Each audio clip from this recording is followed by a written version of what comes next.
You're watching Eastlink TV. The opinions expressed in the following program are not necessarily those of Eastlink TV, its sponsors, or partners.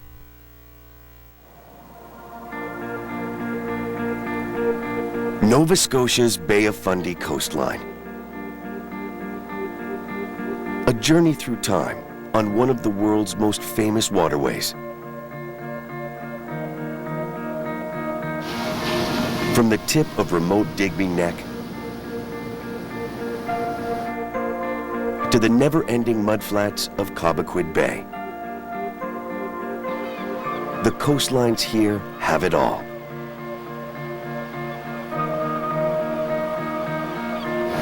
Incredible ancient rock formations rising from the deep. At that time, all the continents were together in the supercontinent called Pangaea, and we were right at the center of that splitting. The tragic story of the Acadian culture, nearly wiped out centuries ago. They would be deported from this land, that their goods were being confiscated, and they were prisoners. And the Bay of Fundy's signature trait, the highest tides in the world. There's more water flowing in and out of the Bay of Fundy on each tide, in excess of 100 billion cubic meters, than flows out of the mouths of every single river in the world combined. Now, we explore this rugged coastline like never before. A bird's eye view, unlocking the secrets of our maritime past, present, and future. This is Canada Over the Edge.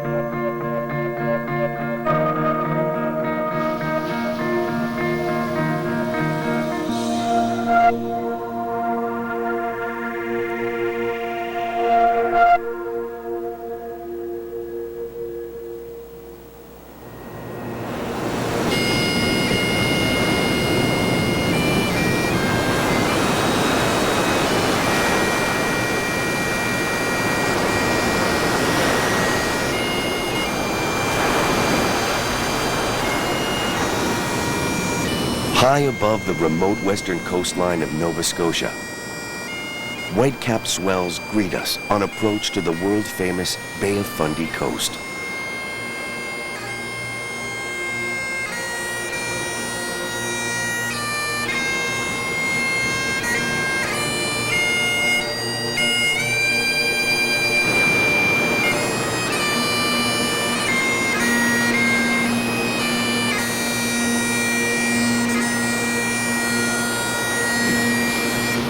In the distance, the villages of Comoville, Saulniéville, and Pointe-Église mark the beginning of a journey along Nova Scotia's Acadian shore.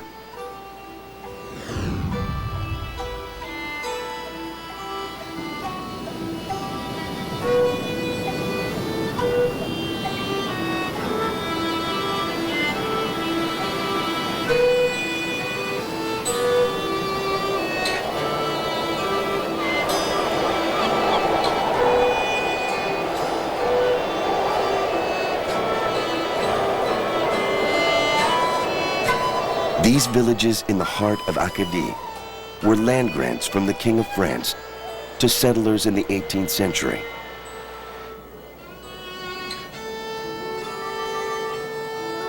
Today, more than 65% of residents still claim French as their mother tongue.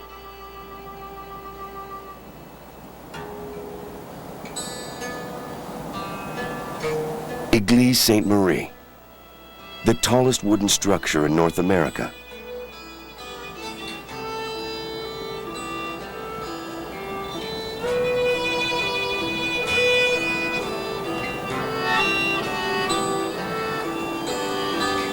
And Université Sainte-Anne, far below, stand as religious and cultural symbols for the French population that has thrived here for more than 4 centuries.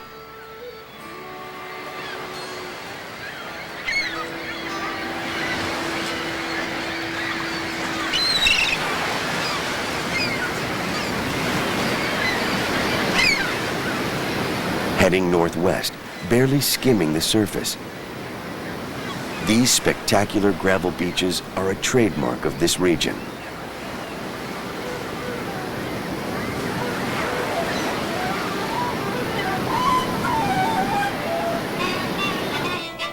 On the horizon sits this coastline's other holy shrine. This one carved from solid rock.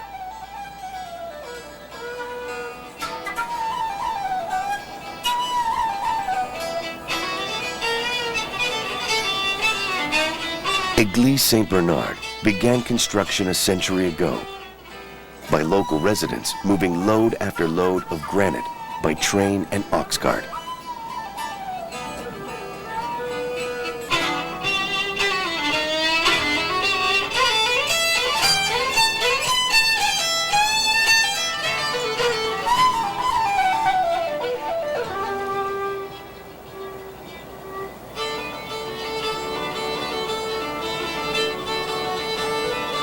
Over the next 30 years, they would complete this architectural masterpiece, solidifying a French Roman Catholic presence along the Bay of Fundy.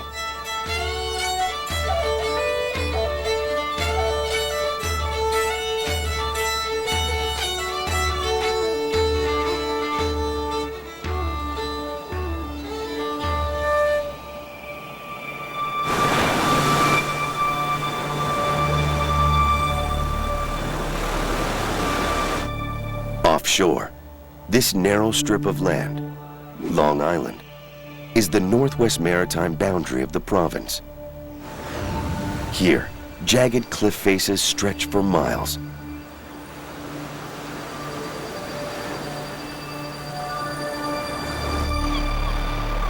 Part of Nova Scotia's North Mountain chain, formed in a catastrophic volcanic eruption millions of years ago. What's really unique about Nova Scotia is that we're part of a big rift system that opened up about 200 million years ago. And what a rift system is when the two plates on the Earth separate and you form a new ocean. At that time, all the continents were together in this supercontinent called Pangaea. And we were right at the center of that splitting. And during that splitting apart, magma rose to the surface and formed this massive volcanic province. And that's what the North Mountain is part of. We can see it down in New York City. The Palisades in New York City, it's in South America, it's in Morocco. The same basalt that we see here is in all those places.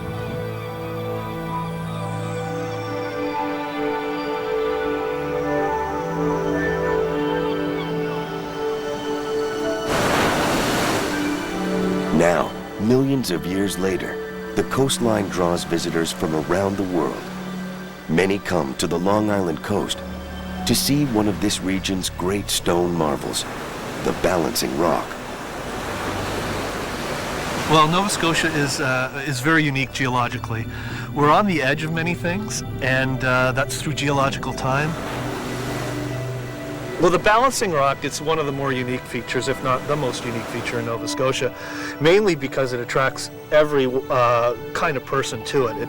It's a piece of basalt, columnar basalt, that's balanced almost impossibly on a basalt flow underneath.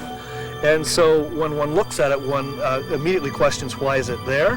Why is it still balancing? Could I tip it over? And it's a rather complex set of events that probably led to its being formed.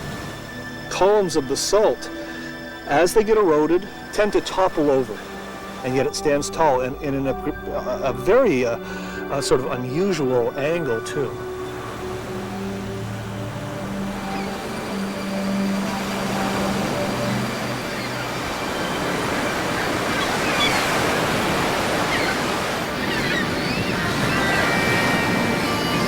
Continuing northeast, our aerial exploration moves further along the Fundy coast,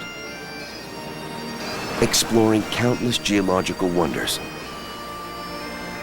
and encountering some of North America's earliest European settlements, set against the highest tides in the world. QMJHL Friday Night Hockey is presented by the Heat Pump Revolution. HeatPumpSetYouFree.ca.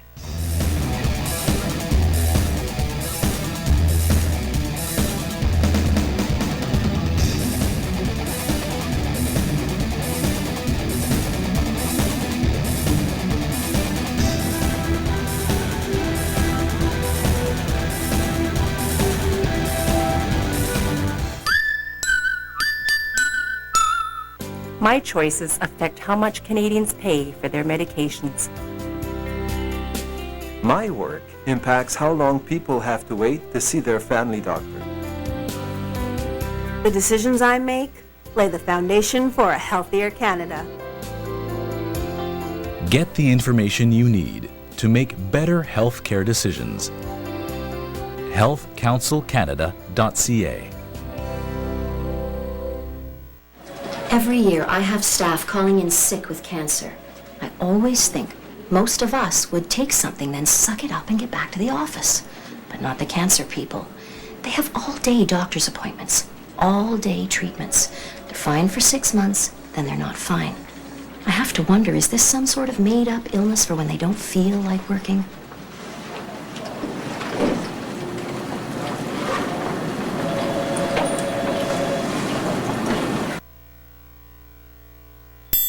The opinions expressed in the following program are not necessarily those of Eastlink TV, its sponsors, or partners.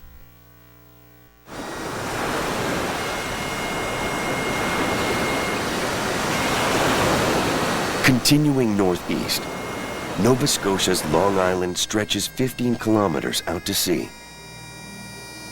Part of two massive lava flows that form the Annapolis Valley's North Mountain chain. Beginning on land, extending into the sea.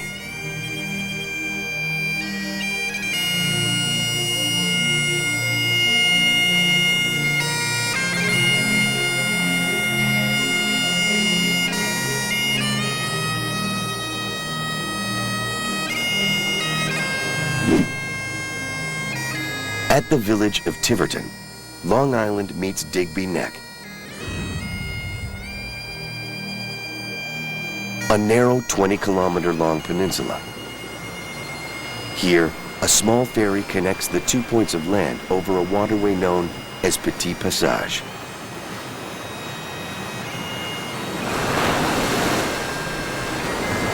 Above the village sits the iconic Boar's Head Lighthouse. A light has shone here since 1863, marking a crucial passage for ships seeking shelter from the rough waters of the Bay of Fundy.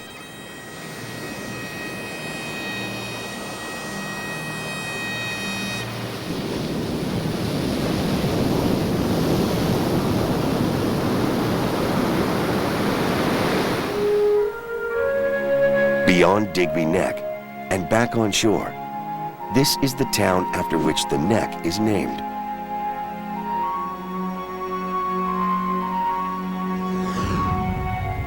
Digby and its famous fishing fleet sit just inland, on a body of water known as the Annapolis Basin.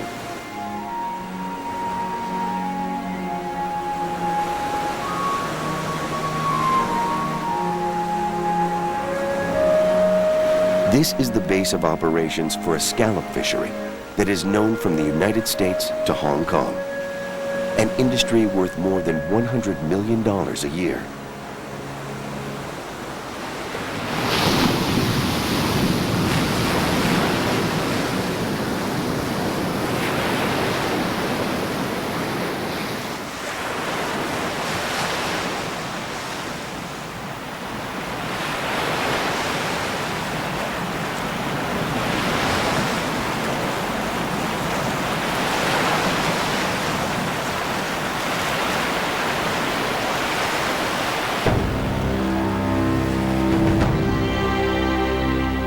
Inland, beyond the village of Bear River and the former Canadian military base at Cornwallis, stands a monument to one of the earliest European settlements in North America.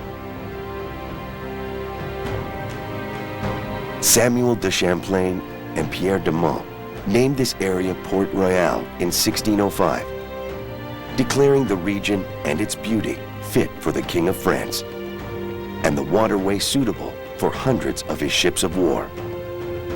Now along the northern shore of the Annapolis Basin, a replica of the earliest fortification here still stands.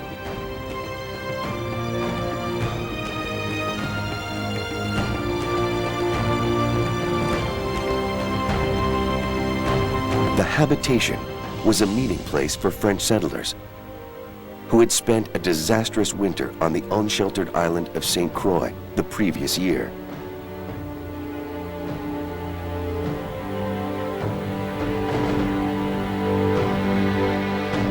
In the shelter of the North Mountains, the French would prosper, aided by their native Mi'kmaq neighbors. In the following decades, the culture known as Acadie would be born.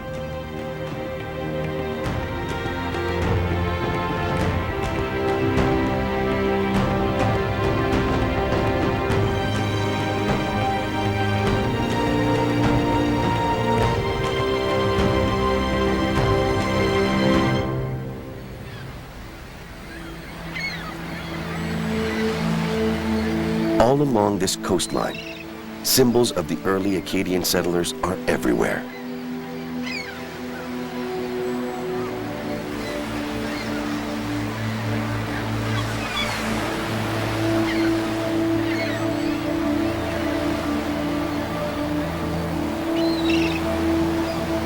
During the 18th century, Acadian families would build an incredible dike system, lining more than 5,000 hectares of coastline with logs, sticks, and mud, keeping salt water out and allowing fresh water to irrigate the land.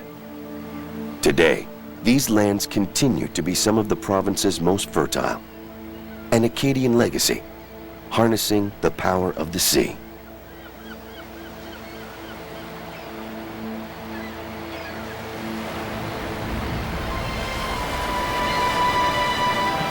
Nearby, one of the most scenic towns in Nova Scotia.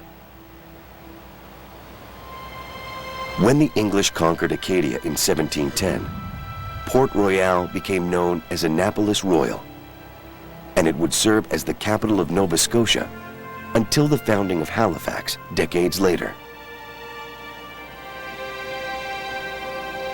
It would be attacked again unsuccessfully by the French. In total, Annapolis Royal would be attacked 13 times, more than any other site in North America.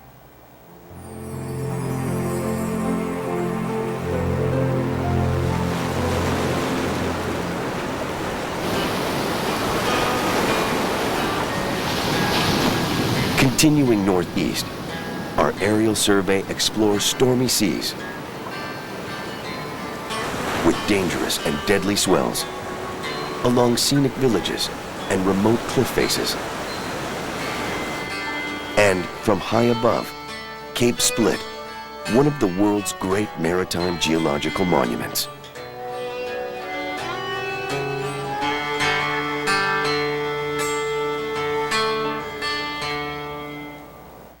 Join Eastlink TV for community access programming. Hi, I'm Tova Sherman, the host of Inclusion Revolution. Enjoy a variety of daily programs produced locally by members of your community.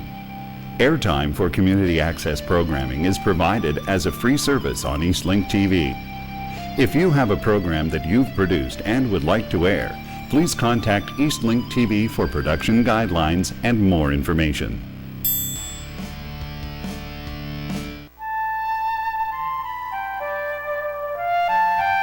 In the Canadian winter, wildlife is never very far away. Some species are easy to spot. Active animals leave prints in the snow. Some of them have wide paws, like snowshoes. Others hibernate all winter. Many species have adapted to life in the cold, so go out there and enjoy winter wildlife. And that's just a start. To learn more about winter wildlife, visit hww.ca. If you're drinking on board, you could be gambling with your life. Approximately 40% of all boating fatalities are alcohol-related. And you're also gambling with your cash. In some places in Canada, boating under the influence is the same as driving your car impaired. Caught over the legal limit? If convicted, you just blew $10,000. Drinking and boating costs more than you might think. To learn more, visit csbc.ca. The opinions expressed in the following program are not necessarily those of Eastlink TV, its sponsors, or partners.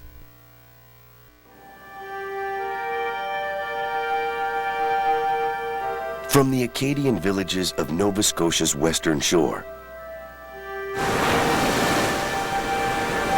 to the rocky coastline of the Bay of Fundy.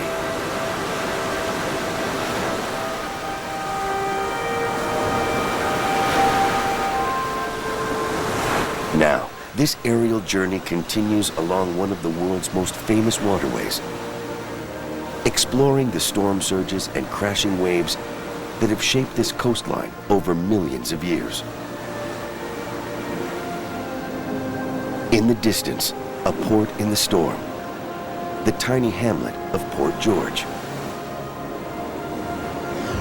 Named after England's King George III, Port George sits directly on the 45th parallel, halfway between the North Pole and the equator. The village is home to generations of seafarers, on a bay with a history dating back to the 16th century, when Fundy first appeared on the maps of European fishermen who braved these waters.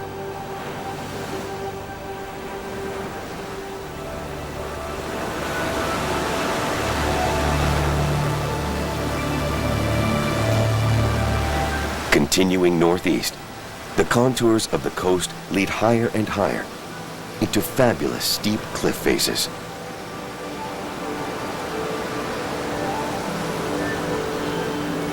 These cliffs stretch for miles, an abrupt end to this mountain chain, lining the northern limit of the Annapolis Valley.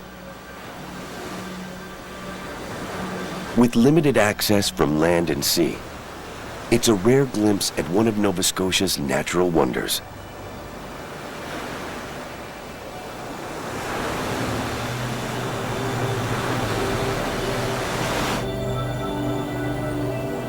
Finally, through the trees, a church steeple marks a return to civilization. Home to just over 200 people, the village of Margarettsville holds a place in maritime history as the site where Joshua Slocum's famous boat Spray was built. A boat that would carry him on history's first solo circumnavigation of the world's oceans.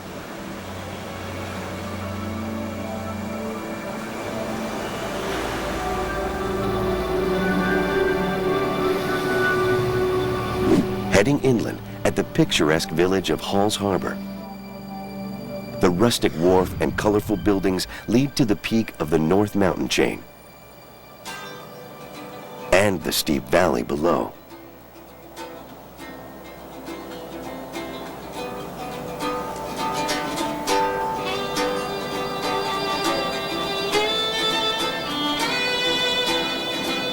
More than 1,000 farms dot the landscape.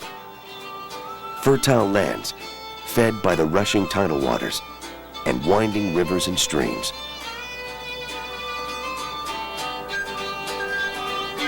A major source of food for all Nova Scotians.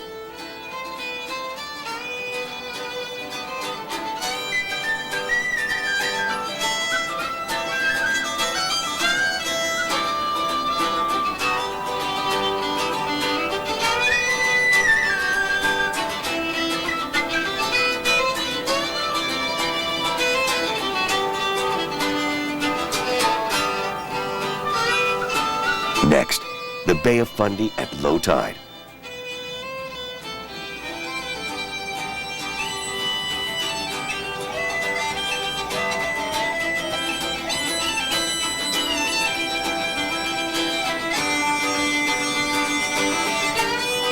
This long trail of red, muddy shoreline has become an iconic image of this coast.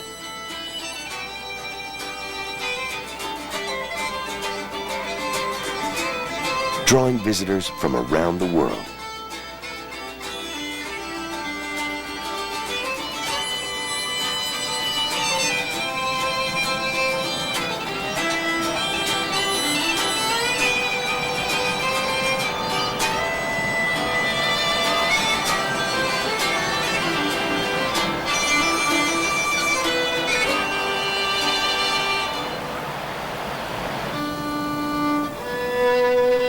At Burncoat Head, a replica lighthouse looks out to the Minas Basin. Constructed in the 1990s, it replaces the original, which stood for nearly a century, eventually lost to tidal erosion, here among the highest tides in the world.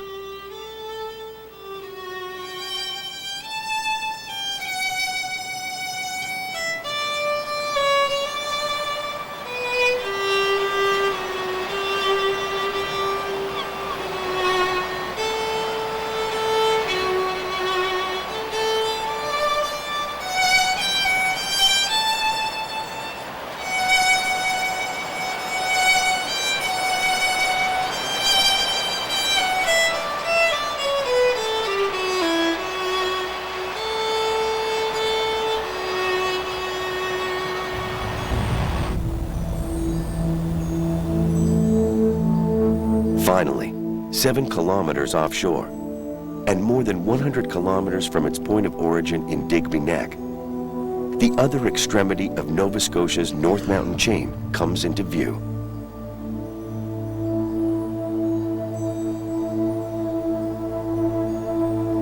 This is Cape Split.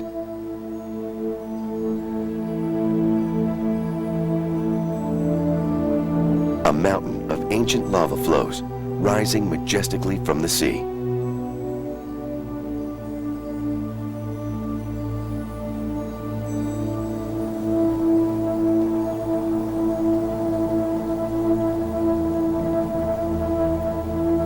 Historians believe the word Fundy comes from the French fonder, to split. Here on the bay, it's a perfect description.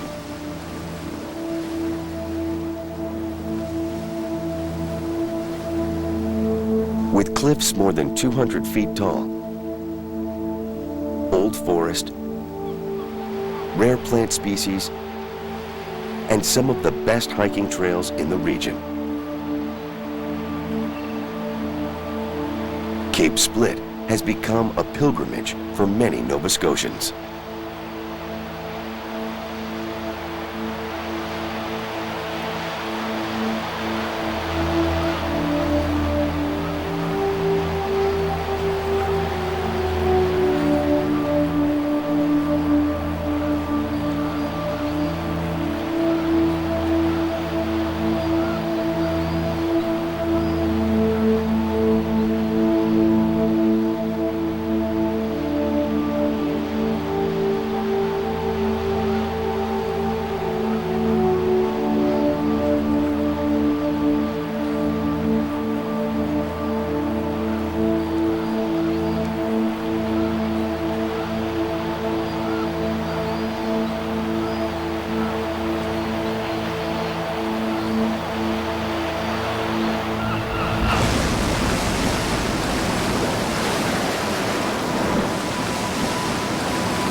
Cape Split divides the waters of the Bay of Fundy from the Minas Basin, creating vicious tidal currents that surround this wandering trajectory of land.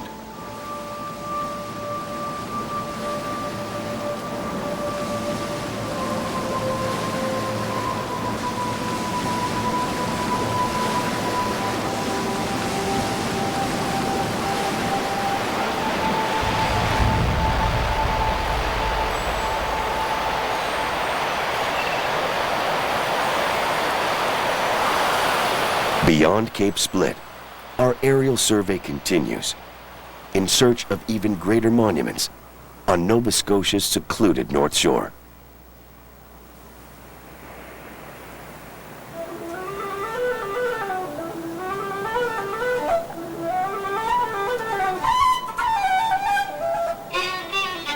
Exploring the mudflats, cliffs, and 5 islands along the Bay of Fundy's best-kept secret.